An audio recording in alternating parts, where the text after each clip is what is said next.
What's your y'all? Well, let's continue on with our Derby contender profiles. And a horse that is extremely intriguing is Final Gambit.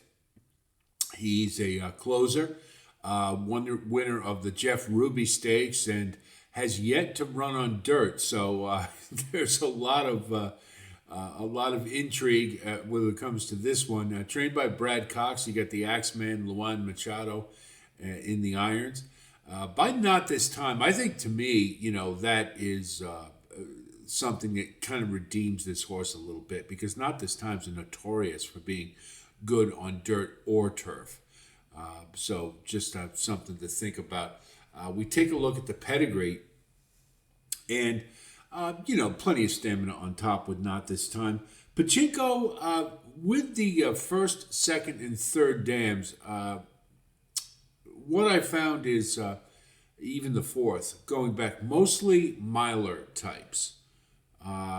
So, take that for what Zaphonic is in that female family who won the 2000 Guineas. And so, looking up at the dosage profile, you do see quite a bit of classic influence, 15. So that would lend itself to thinking that this horse probably going to get the distance. 2.20 would be, in any stretch of the imagination, would be an excellent dosage index for the Derby. Not as accurate, have to continue to point that out. Not as significant a number as it used to be. Same thing with the genetic strength value score, 53.09. It's pretty good, but in older days it would be pretty low.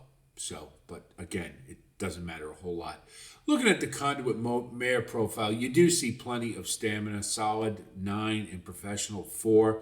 It is skewed a little bit towards speed, and that would make sense if she's that female family is siring predominantly milers. But do look at the triads, and you see that middle number of 20. That's where that intermediate and classic and solid, those three combined. So I don't think the distance is going to be an issue for Final Gambit. We've got other things we have to think about, as we do with many with questionable pedigrees in this year's Derby. Looking at the past performances, obviously this horse has not run on dirt. Now, I saw an interview with Brad Cox talking about Final Gambit, and he said, well, you understand why we moved him to turf, because the initial dirt workouts weren't great. But he also kind of hedged and he said, well, but horses change, and I don't know what that means. But the big thing that is a concern to me, look at those first three races. Now, you do see the nice progression, 111 to 113 to 115, and then culminating with the 120. That's all good. And the class level pretty much staying the same for the first three, but the horse was getting better. And in the highest class race level, 115, the Jeff Ruby Stakes, he ran his best class rating. So that's all good. Here's the problem. 81, 81, 76, 101. Big jump. There's usually only one way to go after that type of jump. Now, it may be fair to say this horse wants a little more distance based upon his running style. That's entirely true. But do note that he broke his maiden. Look at that, 63, 62, 96. That's coming from the stratosphere. That's way the hell out. And closing like a freight train, which he did. It was very impressive, and it was one of the reasons we kind of liked him in the Jeff Ruby, not necessarily to win, but we thought he could factor in the race. In the Jeff Ruby, what did he do? I mean, he certainly improved. He was more engaged. He was closer to the pace with 87 and 85, and a monster late fraction of 112. Can't get past that. And you do see three straight races where he went 86, 96, 112. So that's all positive. If you look at his recent works, it looks like he's working just fine on the dirt. So, what I would say is that given the connections, Judmont International, you know, that's a fantastic outfit. I'm not so sure that they would put him in the race unless they thought he legitimately could win. Synthetic to dirt is always a great angle. I love that.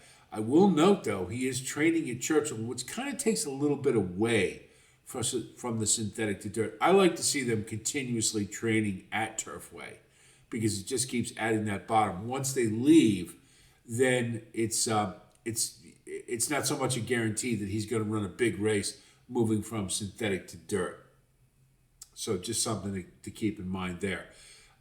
So we'll look at our first take, positives and negatives. Stamina. I don't think this horse is going to have a problem with 1.25 miles. And yes, he's had a good progression. It's a little bit of a concern, though, that he ran quite so big in the last one in comparison to his other races. I will couch it a little bit with that. The negatives surface. We just don't know. It looks like he's taken to the dirt, but we really don't know. And it's something we're going to have to pay a lot of attention to moving forward. But even if he takes to the dirt, he's way in the clouds. And that would be the biggest concern I would have, is that they keep him just so far back that he just has no chance to win the race. And then the other thing is he's kind of a wise guy horse. So all that means is we're not talking about the horse himself. We're talking about just our betting options. And don't you kind of get the feeling, because Brad Cox trains him and the Axeman's in the irons, that he's probably going to be a little short? I kind of think he will.